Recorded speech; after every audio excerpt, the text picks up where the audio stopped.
opinions expressed on this show are those of the host and guests and not necessarily the opinions of the owners of Global Communications Network and the operators of this radio station.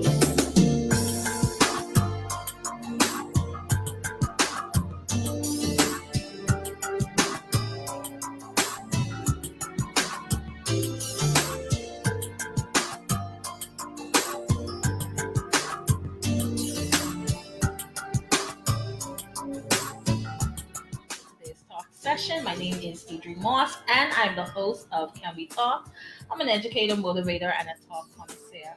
So today we're talking about diabetes awareness, as today is as November is Diabetes Awareness Month. So I want to introduce my guest today. My first guest is Dario Charlton. So he will come in and introduce himself.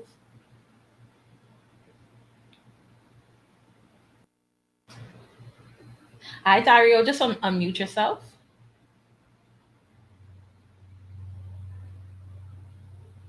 You have yourself muted, Dario. So I just need you to unmute yourself.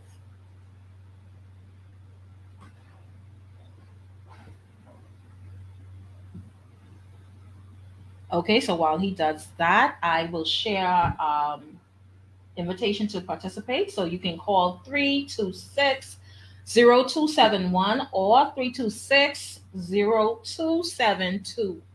Dario, I just need you to unmute yourself.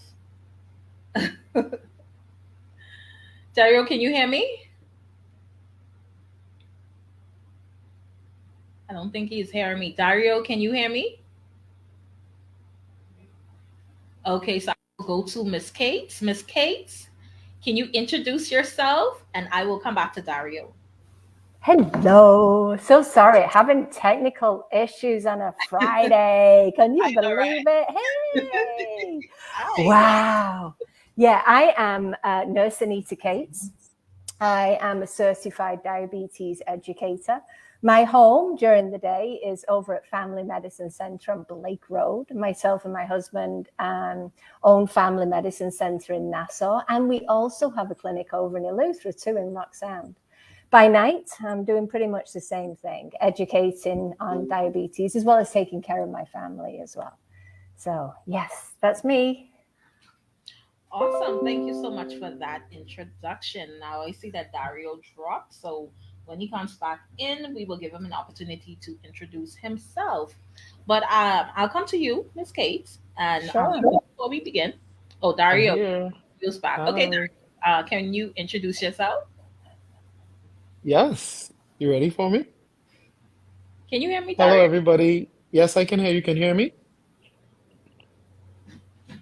You may have some issue with your audio. Oh, okay, go ahead, Dario. He can hear you. Oh, Am that's I me. Sorry. Go am I mute or you can hear me now? ahead, Dario. Introduce yourself. Hello, I'm Dario Charlton. I am a type 1 diabetic for almost 18 years now, and I feel type wonderful. I was formerly a hotelier, making it up to the ranks of general manager in one of our Rhode Island resorts. And I am now in semi-early retirement due to some complications with diabetes, which we'll get into later on. But I'm excited to be here and I'm excited to talk about diabetes. Awesome, man. Awesome. Okay, sorry for the feedback. So I'm excited to have That's okay. you here today. So we're gonna go into our discussion, and so I want to get to your background. First, Miss Kate. Sure. Yeah. Go ahead. My background. You said my background? What awesome. What do you mean by my background? Your background as a diabetes educator. Oh, right. Yeah. I mean, sure. Oh my gosh. I have been in diabetes education for over 20 years now, which just started before I came to the Bahamas. And it's something that found me because I've got can I tell you a little secret? I can tell you a little secret. No one's going to tell anybody anything, right? It's just between us. So, and the rest of the population. But when I came to the Bahamas 20 years ago, I really wanted to do sexual health. I really wanted to take care of, I want to help to stop teenage pregnancies. I wanted to help women in pregnancies. I wanted to help women with their contraception and all that kind of great stuff, HIV prevention, the whole 9 yards. I did not do any of that because I realized that there were so many people coming through my door who were uneducated when it came to diabetes. And I said, oh, this is crazy, absolutely crazy. So it found me really this group of people who at that point, we didn't have internet. Can you remember a time when we didn't have internet? Remember when we had the bubbler phones and that's all we had, and Encyclopedia Britannica. So education in diabetes, there just wasn't any. So I fell into that role. So that's my whole background in diabetes, and it's just grown since then. It's just a wonderful, wonderful place to serve. Thank you. Thank you so much. So I come to Dario. Yes, my background in of itself, I am a young father of two. I have two high schoolers, a 7th and a 9th grader. I was diagnosed with diabetes while in college, and I would say I suffered from diabetes up to the point when I met Nurse Cates and her team there at Family Medicine Center. But ever since then, I've learned to live with diabetes and the struggles that come along with it. Um, I have had my shares of ups and downs and my shares of complications, to which now I am actually visually impaired due to diabetic retinopathy. Um, and so those are some things that I guess we'll get into later on. But I think that over the past few years that I've dabbled deep into diabetes technology and the lifestyle of being a diabetic and tried to find some ways to make life a bit easier and ease the exhaustion of it. So I'm happy to be able to share my experiences with everybody that's out there. Okay, thank you.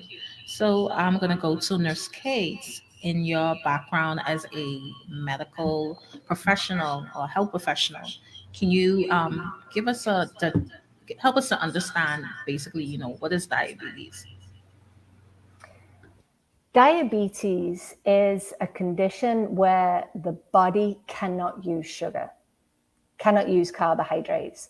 Now, this is really an important point I want to make, is that there are quite a few different types of diabetes.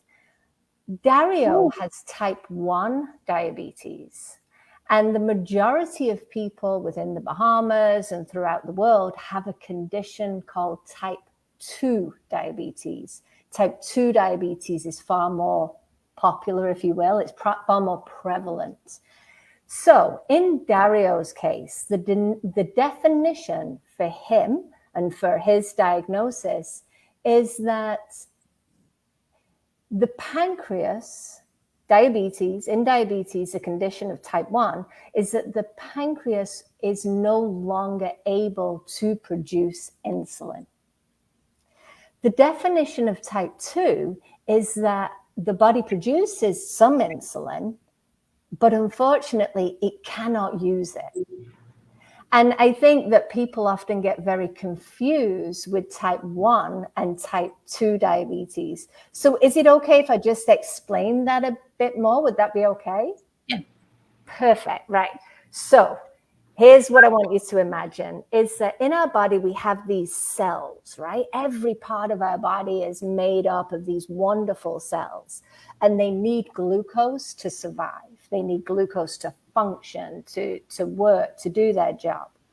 Now, we have to make sure that in here, the actual glucose gets inside. So the pancreas releases a little insulin key that unlocks the doorway, allows the glucose to go straight inside. And it's used for energy. In type 1 diabetes, there are no keys. There are no keys to unlock this little cell. So all the sugar remains in the bloodstream. In type 2 diabetes, there's a lot of keys to unlock the doorway, but the actual lock on the cell is broken. And this is called insulin resistance, where the body cannot use insulin. The other thing is with type 1 diabetes is that it is caused by an autoimmune condition. It is absolutely no fault of anybody's. They should get diabetes. But in Dario's case, what had happened is that his body had begun to attack the special little cells that make insulin. And in doing so, no more insulin is actually produced. Whereas in type 2 diabetes, there are many different reasons why it happens, but there is still insulin available. So I hope that helps with the definition between 1 and 2. Definitely. Thank you so much. And so I'll go to Dario. And Dario, can you tell us, how did you first learn about your condition? I know you said that you developed diabetes in college, but how did you first learn about your condition and how did it impact you? Well, for me, I started to, well,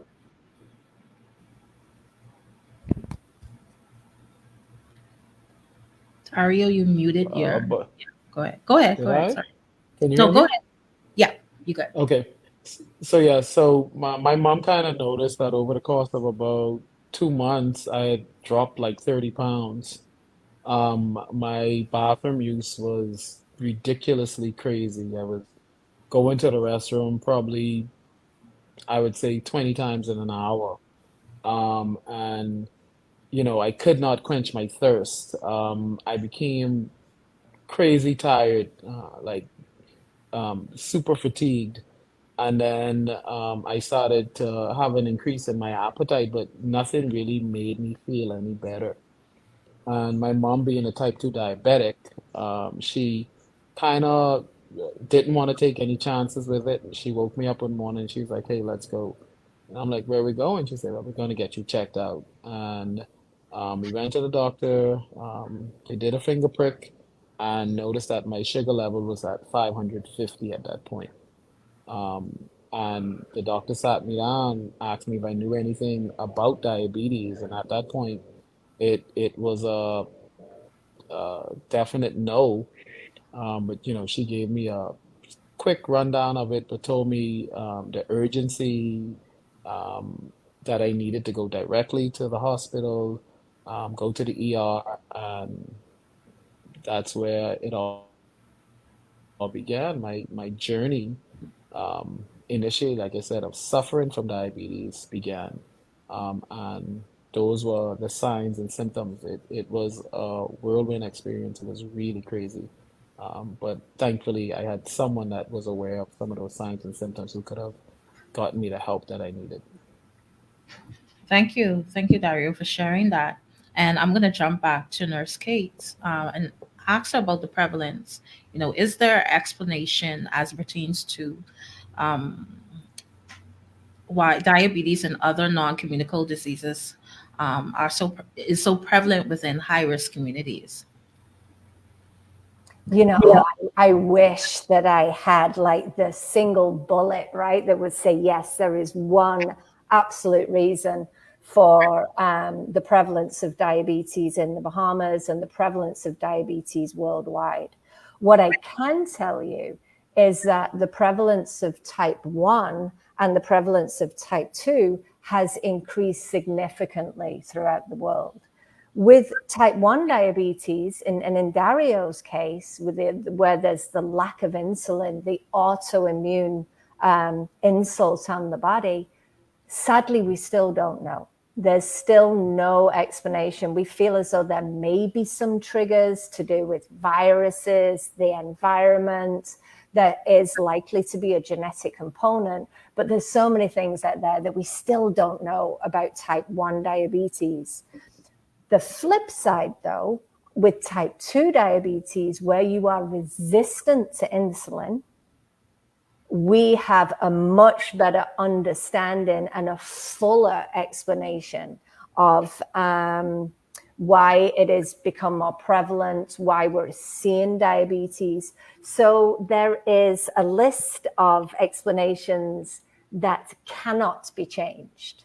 And then there is a list of things that can be changed when it comes to development and the in type 2 diabetes. So first thing, things we cannot change. Age. As we get older, we're far more likely to get type 2 diabetes. Secondly, is that race actually plays a huge card, and that we know that people of color are far more likely to get type 2 diabetes. And yet, interestingly, on the flip side, there are more people, if you're white, Caucasian, you're more likely to get type 1 diabetes. So that's really, really interesting. Another thing that we cannot change are genetics in type 2 diabetes, right? So this is your mom, your dad, your brother, your sister. And we all know somebody who has diabetes in a family, right? That everybody seems to have diabetes.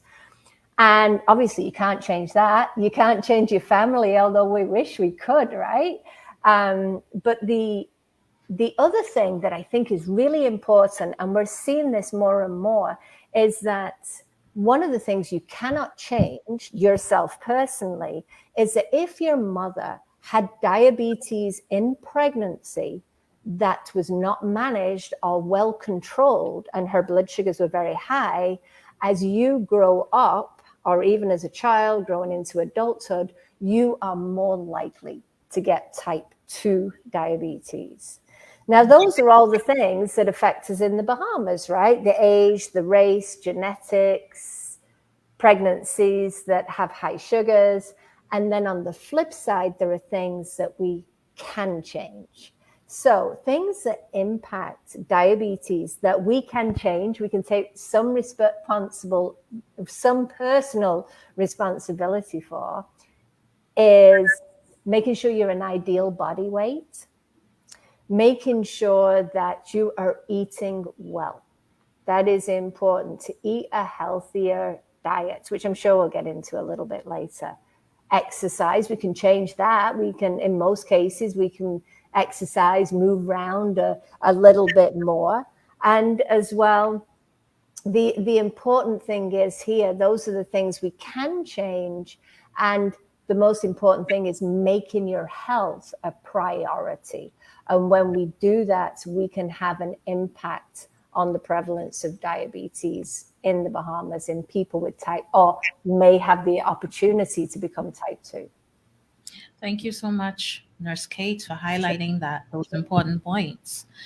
I want to jump back to Dario. Dario, can you share just briefly about the impact? We're coming to our first break, but I just want you to elaborate just a little bit more on the impact of your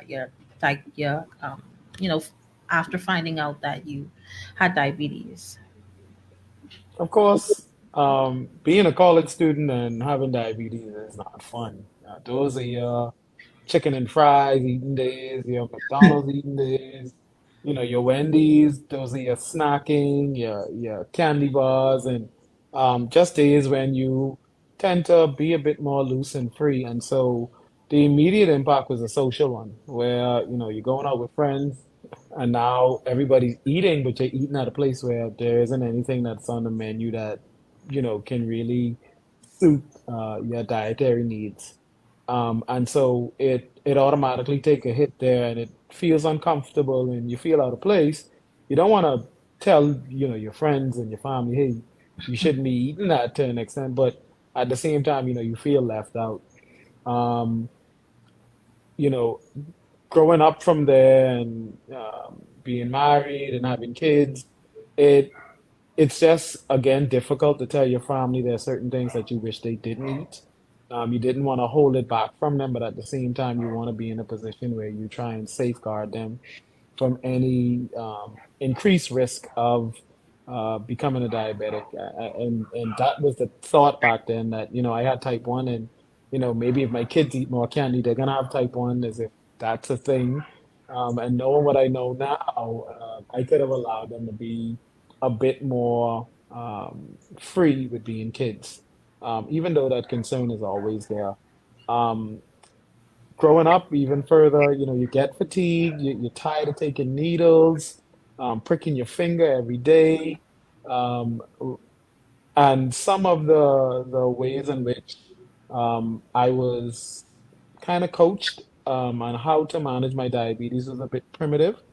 So I really had to end up, I took my medication as prescribed, and then I had to eat in order to manage my medication, which isn't a fun way to live, like especially when you're trying to get into your career. You're in a job that may be very demanding, and so it's kind of hard to say I'm going to eat 6 meals in a day when you're working, a hotel job. It becomes very challenging, and so then you have the risk of your sugar dropping too low, and the complications of those things happening. And so the impact is immediate. It's every day, and then there are short and long-term impacts, and whether or not you manage your diabetes in the way you should and keep your sugar levels in check, or in my case, where I had lapses from time to time that really add up. The damage from diabetes is never something that's reversed, but they add up, and unfortunately, I've been my major impact is the fact that I lost my eyesight, and that was to diabetes. And so the impact can be swift, or the impact can be, prolonged, but there is impact, especially when you're not managing your diabetes properly. Dario, thank you. Thank you for sharing that. And then you talk about it's very very important that you mentioned those points, and then you talk about the fear of um, your kids and you not wanting to press too much on them, but at the same time knowing the risks that involve in eating certain things. But I also wanted to get to you and ask you about the lifestyle change as well. And how was your life? How was your? I know you mentioned it a little bit. I don't know if you want to elaborate a little bit further before we go to our break on how your life has changed since you were diagnosed with diabetes. I don't know if you'd like to elaborate further on that. Yes, for me, I think completely different from, I guess, the life of who I would say would be a normal person, a non-diabetic, is that when I get up in the morning and I have some place to be, if I'm traveling, if I'm going to work, um, my the fears that I have are completely different from a normal person. Like, people are worried about being robbed, somebody breaking in, a car accident, maybe a plane crash. They're worried about all these normal things. The only thing I'm worried about when I wake up is what's my sugar level. Mm. I'm worried about, counting the amount of carbs that I'm going to eat and the amount of insulin that I need to take in order to keep my sugar level in check. And I'm worried about what's going to be for lunch, and if I need a snack, and do I need to carry something just in case my sugar goes too low, and if I need to take a correction shot. And so all of the common fears that everyone else have, I'm walking the street freely. I don't know what's going on around me, because the only thing that's on my mind is my diabetes and how it's affecting me. And you can imagine just how brain wrecking and nerve wrecking that can be all day, every day. So I don't have the normal fares of the average man. I really only worry about what that number is going to be. And well, I've only really wondered what that number was going to be when I was suffering from diabetes, or when I was given the tools and the knowledge that I needed to manage my diabetes a bit better. It made life a bit easier, and then I kind of was able to join in those pairs of, crime rate being so high and all that other good stuff. But that in itself is how life changed for me. It changed from being it's a beautiful day, it's blue skies, to wow, I woke up and my sugar's in the 200s, or wow, I woke up and my sugar is, in the 50s. And how do I deal with this in a different way? Am I on the right medication? Am I taking enough? Am I taking too much? What can I do differently? To, now being at a point where technology and the education that's out there, going to the right doctors, having the proper diabetes management team helps to live a better quality of life. And I think that a lot of people can benefit from that side of it as opposed to continuing their suffering with diabetes. Thank you so much. Thank you, Dario, for elaborating on that. We're going to go to Pleasure. our first break. And thank you. And then we're going to come back in and continue our discussion. Thank you so much. Awesome.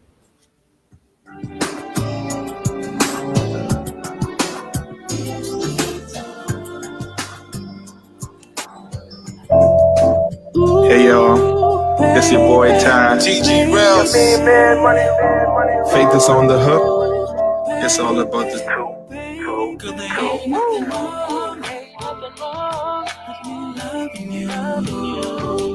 This feeling I can't hide.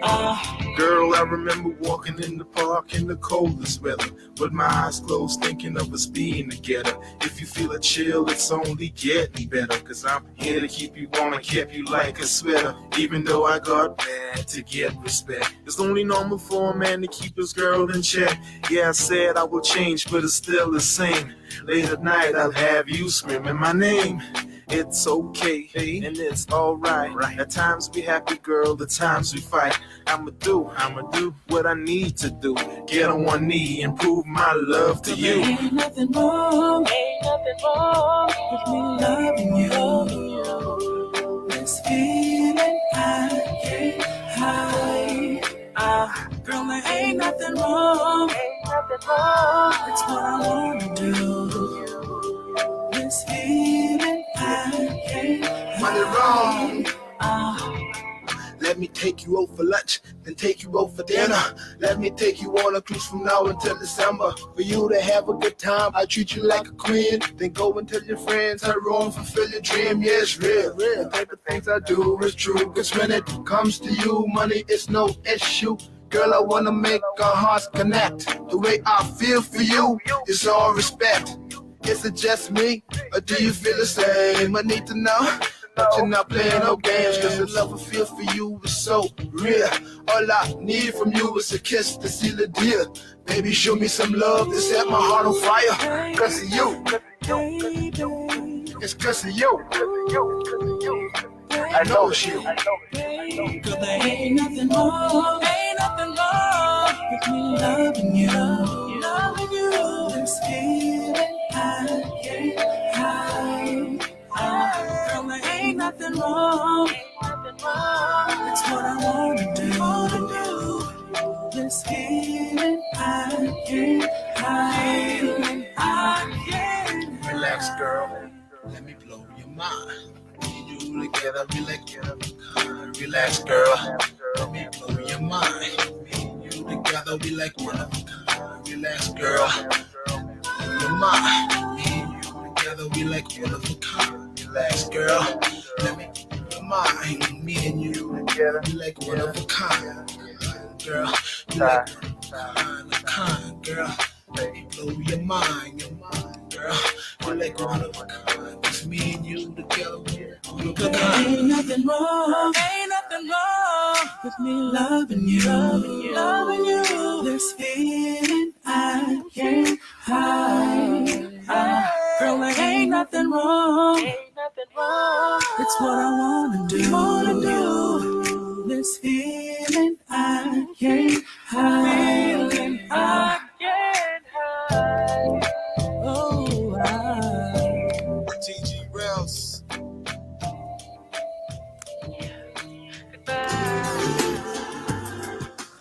Okay, so we are back from our first break. And so we're going to jump right back into our discussion. And I want to come back to you, Mr. Charlton. I'm going to come to you, Ms. Nurse Kate. So hang in there with me. So I want to get to you, Dario, and I want to ask you about your major challenges that you face. Okay. I want to start with the obvious, and that's my loss of vision. When you lose your vision, you lose so much of your um, normalcy, for lack of a better word. I've lost my career. I've lost my livelihood. Um, and, at some point you end up losing friends and family as well. Um, I don't know if people feel as if blindness is contagious, but those things happen. Um, and so that's my first challenge. The fact that now I'm visually challenged, but I'm finding ways to rise above that, and I'm sure that I will. The other challenges that I've found with diabetes over the years is that treatment, proper care, access to technology, uh, d- they tend to become cost prohibitive, meaning it becomes very pricey, and the common man can't always afford those things. In the absence of medical insurance, in a lot of instances, people here in the Bahamas wouldn't be able to afford the level of care that's going to put them on a footing where it's much easier to live with diabetes. But with shows like this, organizations like ACE Diabetes, and us being able to raise the awareness of diabetes within our community, it really helps people to make some changes to their lifestyle, make some changes to their diets, make some changes to their disciplinary actions as it relates to when they are doing things that are um, not so favorable to their health. Um, yeah, when they can make those changes or have the information on how to make those changes, it will help. Um, and I also lived in the outer islands. I lived in Luther, I lived on Andros, I lived in Exuma. And so another challenge was the fact that there aren't any endocrinologists in those islands. There isn't easy access to proper diabetes management or proper diabetes medical treatment on those islands. And you may have a specialty doctor that rotates through any random one of those islands every couple of months, maybe every couple of years. And so, that in itself also became a challenge, not having the care at arm's length and at reach. And so, you know, the odds are stacked against you sometimes, but I think that we have the tools that we need to move in the right direction, and I'm confident that we're going to be able to make that push. Thank you. Thank you My for sharing, pleasure. Dario. And you mentioned that you felt the impact in your career. You felt the impact in relationships. And I know because you were on a show before and you spoke about the impact of relationships as well. Sometimes you have friends who, they kind of stray, they kind of stray a little bit. And so I want to thank you for mentioning that. I don't think that is a easy experience, but I want to thank you for sharing that as well. So I want to go My to Nurse pleasure. Kate. Sorry, you were saying something, Dario? I said my pleasure there. Okay, all right. So I want to jump to Nurse Kate and talk about recommendations. We know that non-communicable diseases is a major issue within countries within this region, and so I want to come to Nurse Kate as it pertains to recommendations to put forward in the prevention of diabetes. Um, Yeah, sure. And I do want to reflect back on what Dario was saying. Okay, so we do have to compartmentalize each condition, right? We've got to compartmentalize type 1 diabetes, and we've got to put type 2 diabetes in a box. So let's just have a little chat about Dario's situation. Type 1 diabetes is not preventable. There's no way of being able to stop what happened to Dario at this point. Nor does he have the ability, unfortunately, to stop his children getting diabetes either at this point.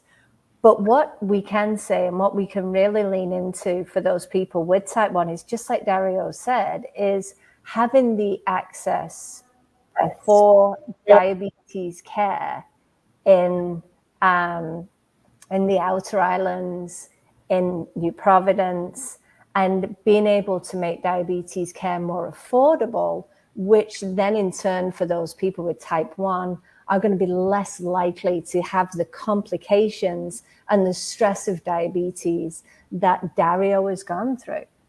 So he's doing a remarkable job right now of managing his glucose levels in spite of having an impaired ability with his eyesight, which is amazing.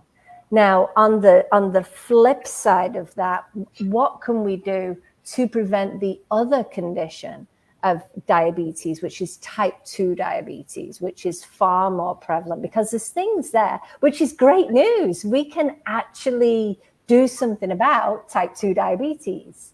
It's like, wow, this is great. So what can we do? And I think first and foremost is that we have to take making health a priority in our lives. It is an individual choice, and taking responsibility for our own health, because nobody else can do that, right? Nobody else, unless you're super young, then your parents have to take care of you, or if you're elderly or old. But majority of us have the ability to actually take care of ourselves. So making health a priority. And as we mentioned before, now we have access to education that we never had, that Dario didn't have on the outer islands. As a kid on the outer islands now, they are going to have a little bit more opportunity for education because we're doing these things by Zoom and things like that. We have access to the internet. But some of the things that we can do, which I first mentioned, is education, right? Is learning more about the conditions of type 1, type 2 diabetes, and actually understanding and thinking about, am I personally at risk here? So that's the first priority is to ourselves. And then the other recommendations that I would like to put forward and thinking about not just the changes we can make with our diet, our exercise, as well as learning about diabetes. Probably the most important thing for you to do is to go and get your annual checkup and see your physician and find out and ask, am I at risk of type 2 diabetes? Am I at risk of this? And your physician has a little tool to find out, are you at risk? He or she also has access to your bloods to find out, are you at risk of diabetes or do you have diabetes? But he can only do that if you go and get your annual checkup done. I mean, thankfully, we do now have access to primary care through NHI, thank goodness. We also have access through the clinics and also through private healthcare. So you can actually get your checkups, and I highly recommend that you get that done. And ideally before the end of the year too, so you can get your year started off right. Thank you, Nurse Kate, for recommending that.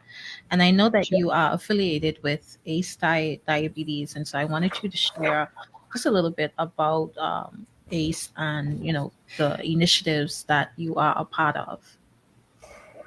ACE Diabetes was started for people just like Dario. I was in clinic and I was seeing people who really weren't in a financial position to have private health care. So I said, okay, the only thing to do is to set up a charitable organization. And I was one of the founders of ACE. ACE stands for Awareness of Diabetes, Compassion, and Education. So being able to provide free education and assisting people and supporting people in managing their diabetes and the prevention of diabetes as well is so important. One of the things that we're doing this month is we're having something called a 5 to Thrive course. And the registration is closed now. We will be having more though. And this is about how do you thrive with diabetes? And Dario spoke into this so perfectly, is that he did suffer with diabetes. But even though it's a challenge, he no longer suffers simply because he's had the education and the support. And that's what ACE Diabetes provides, is the support for those difficult moments, the education. The person that you can call at the end of the phone is super, super important. So ACE Diabetes has been going for 10 years now. It's actually, I can't believe it, this month will be our 10th year. And we've done everything from expos to education platforms. Oh, there's another great thing that's coming up on the 12th of November. It's called Dance for Diabetes. If you go to ACE Diabetes website, you'll see information on how you can sign up for that. That's a fabulous initiative. So there are things that ACE is doing within the community to bring awareness to diabetes through different campaigns, through doing work such as this on the radio, which I'm so, so thankful for. But a lot of things go on behind the scenes, and that's individual conversations with people who just want to know more about diabetes. So a lot of it is that one-to-one. And I do want to point out as well, and Dario kind of mentioned this too, is that healthcare, and it is so, so, so important that health professionals are educated. And guess what? We have at least 10 or maybe more professionals who are nurses, pharmacists, who are physicians, who have taken an extra step to go into and go back to college and learn more about diabetes education to prevent diabetes and help to manage diabetes. And they are certified diabetes educators. So these are healthcare professionals who are able to support you on your journey so you can actually thrive with diabetes and you can prevent type 2 diabetes as well. Thank you for sharing that and sharing your initiative. Sorry. So we've come to our fast talk segment, and we're going to give you about a minute to go through each of these questions. And so I want to jump to you first, Dario. What is one important piece of advice as it pertains to what you would have learned in your experience to prevent diabetes? I'll probably need to have a 1A and a 1B. And 1A would be know your numbers, and 1B would be act on them. Because, the impact of diabetes can be on both ends, where your sugar is too low or your sugar is too high, can have damaging or lasting effects or lasting impacts. And so knowing your numbers and then acting on them accordingly is very important. Sugar's too low, treat it. Then figure out what the number is all over again. And make sure that you are trying your best to keep a steady and healthy glycemic control. And then if your sugar's too high, act on it, correct it, and then check it again to make sure that it's coming within the range that you would want it to be in.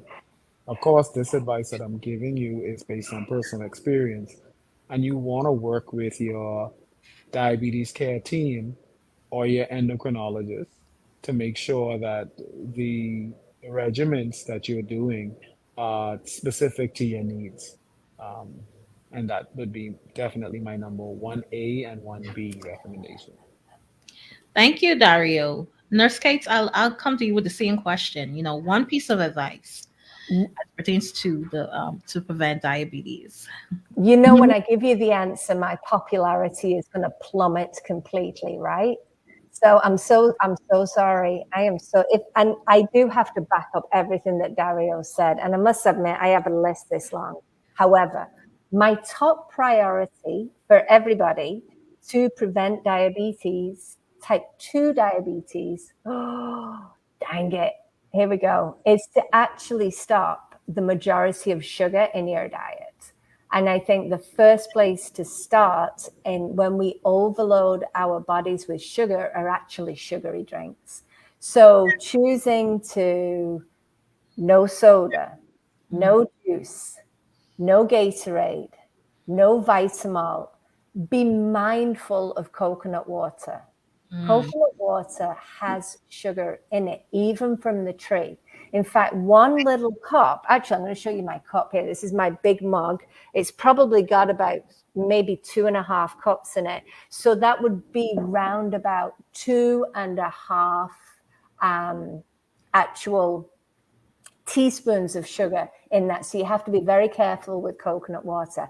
Yes. So my big advice to you would be to stop sugar. Yeah, sorry about that. That's rough. We have Thanksgiving, we have Christmas coming up. There's Kate. So, I that's know, kind of I rough. know.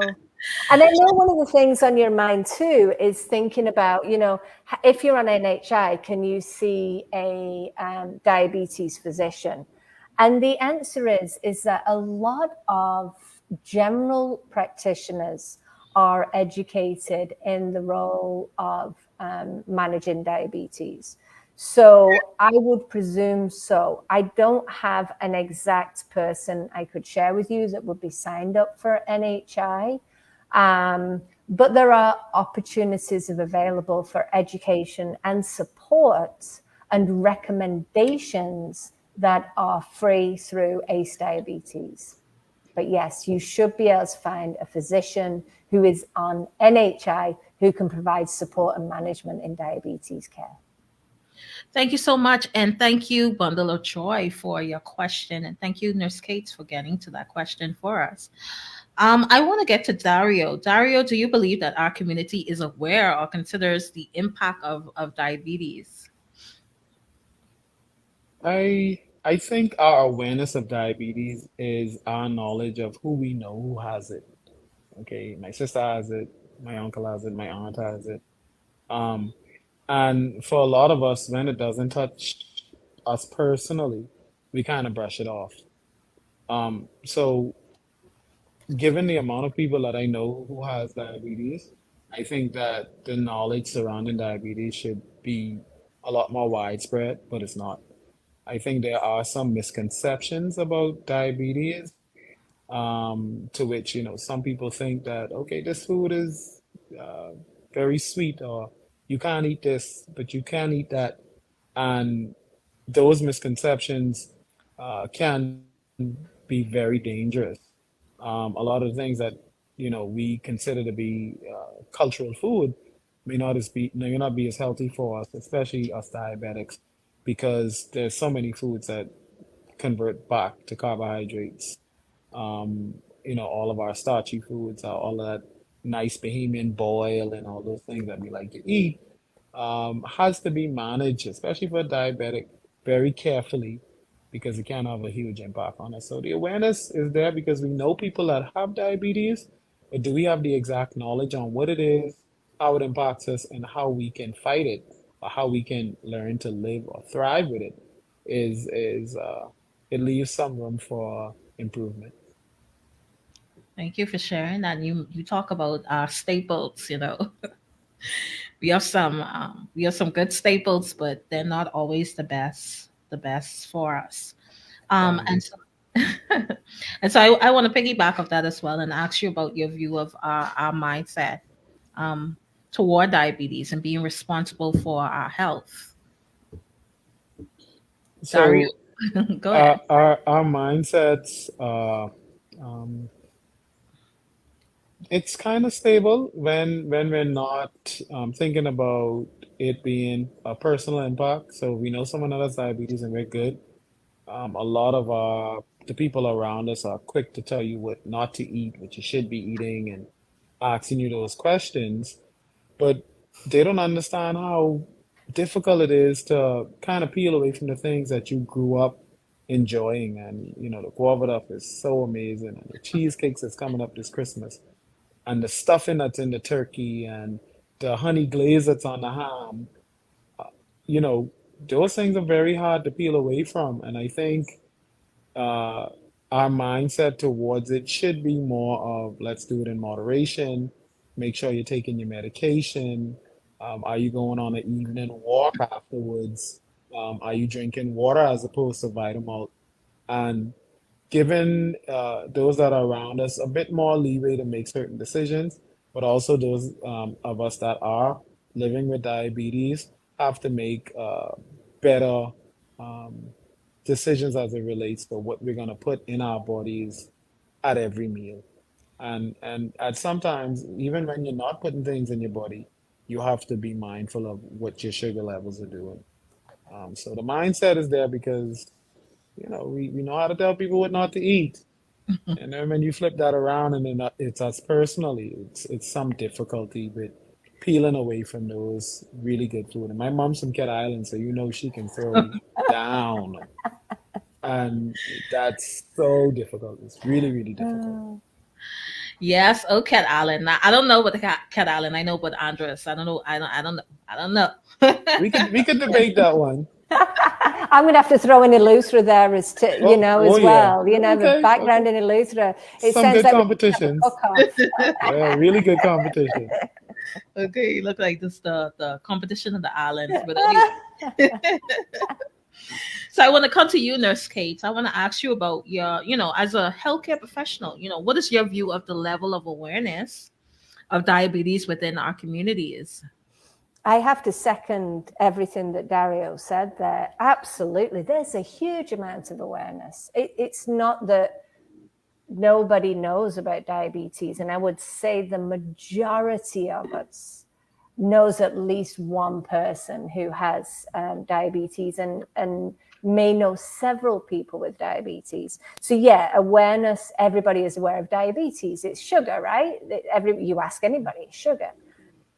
Where Dario is correct as well is that where the awareness is lacking is actually in us personally, right? So it always happens to somebody else. That's why people don't wear seatbelts in the cars, because it's not going to happen to me. That's why people smoke. Well, I'm not going to get cancer. That's why we continue behaviors that don't help us. So it's like as though it's not actually going to affect any of it. And we all have to be aware. So awareness has to start with us. And I have to be very honest when it comes down to the healthcare professional too, is that we also have a responsibility to be role models within our healthcare community. And by taking care of ourselves, we can actually role model that to our patients to say, hey, this is how I'm taking care of myself as well. So it has to be an internal awareness, as well as I feel too, is that we have a countrywide awareness, which I think is so important to get the right information, because there is so much of mixed information there. And Dario is quite right. We have the food police out all the time. Everybody knows what they should do. But often that information is actually incorrect. And that can be very, very scary too. People will, I'm sure Dario's had this, where it's, oh, you don't need insulin. You just need to eat better and stop.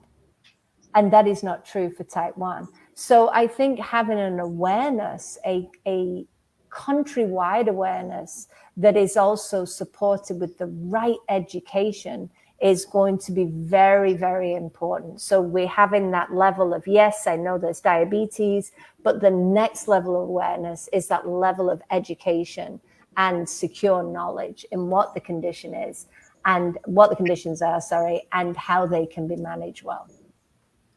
Thank you, Nurse Kate. Thank you. And so we will, you will close us out with our final question before we go to our second. Oh, wow. Okay. Okay. That is, how can we raise awareness of diabetes in the country? How can we raise awareness within the country? Well, again, we've got to look at all the different levels. So let's think about the Bahamas as general. Let's go top dog in the Bahamas. I think we're looking obviously at government awareness, government initiatives. The other place, and this is going to sound really interesting, but another place where I think is a really wonderful watering hole for awareness and gathering is actually within the church communities. And I feel as though within the church communities, we have lots of events, spiritual awareness, but also it is the temple of it. This is the temple, right? The temple of the Spirit.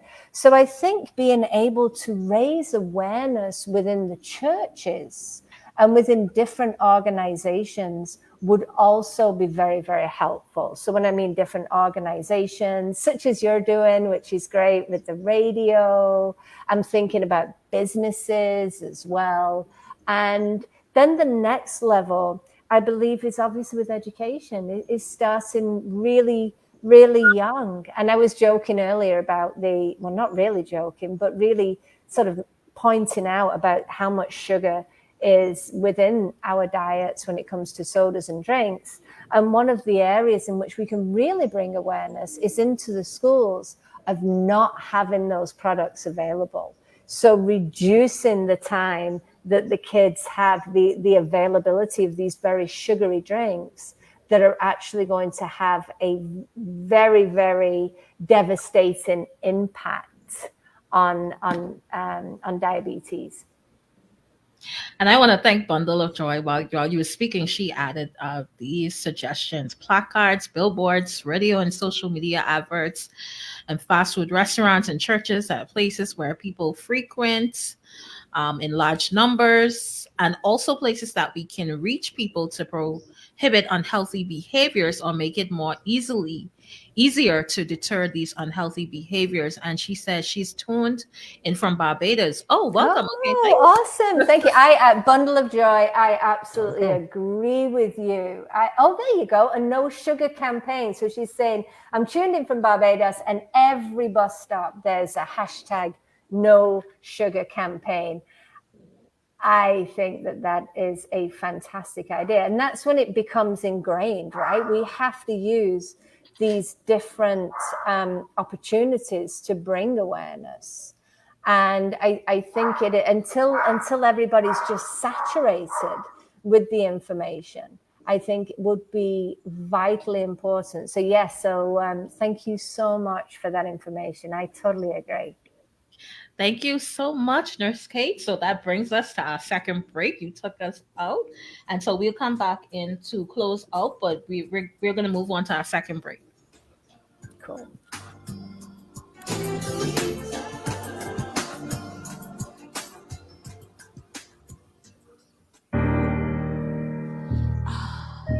TG Rails.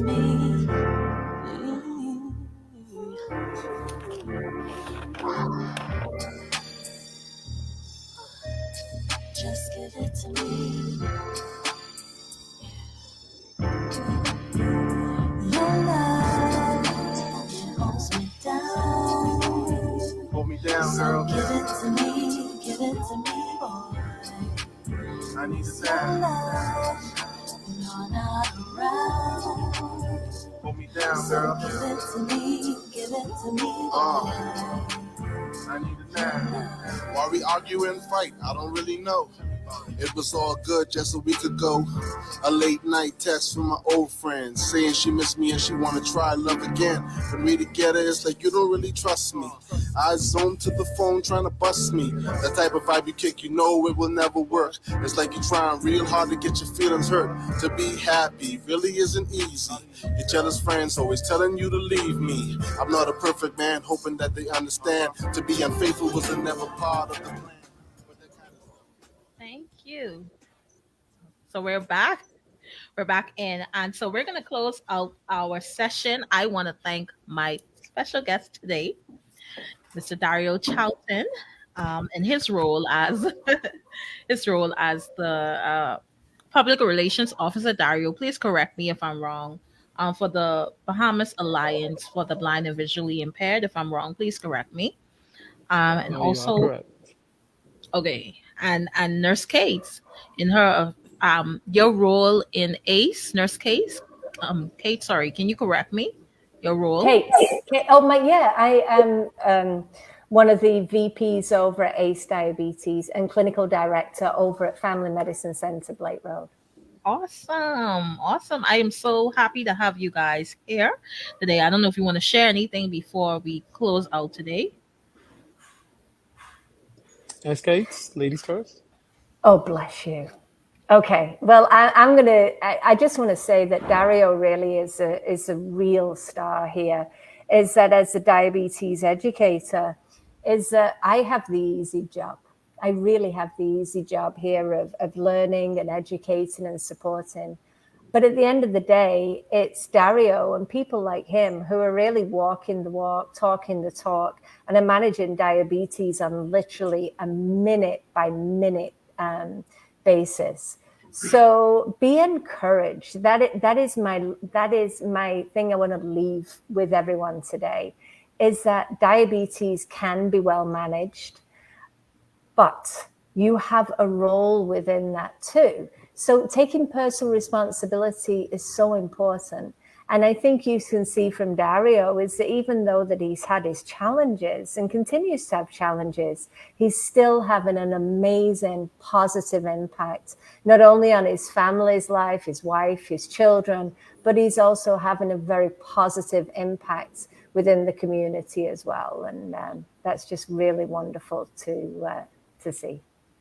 Definitely. Thank you so much, Nurse Kate. I don't know why I was messing up your name. Please forgive me. That's all right. So we'll come to Dario. Any final remarks before we close today? Yes, diabetes can be very challenging at times, but it can also be very rewarding at times because you tend to look a bit further into the things that your body is capable of doing and challenging your body in certain ways to do better. I think as a community, we have to find ways to not look at diabetes in a unfavorable way. In a sense that we have to find ways to encourage people and celebrate when they are doing well, and still encourage them and push them when they may be going astray. Um, I met with my NHI doctors the other day, and I got my A1C back, and my A1C was 7.4. I was ecstatic. I was on the moon about how low my number was because since I've been diagnosed with diabetes, I did not have a 7.4. So that was amazing for me. And the doctor looks at me and she's like, "Oh, it's a 7.4. You need to work on it." Like, I think that was a missed opportunity there. I'm working on it, but we have to find ways to continue to encourage people, and I think that side of the medical care can be different. But also when people look at you and be like, "Oh, you have type 1 diabetes. Oh, you have diabetes bad." Like, having type 1 doesn't mean diabetes is bad. It's the type of diabetes that I have.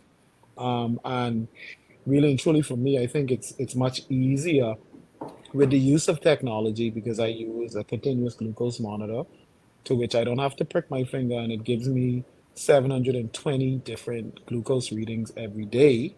You can use an insulin pump, which I've had the blessed opportunity to do so, which delivers your insulin just by the touch of a dial, and it gives you the flexibility of being able to snack out of regimen.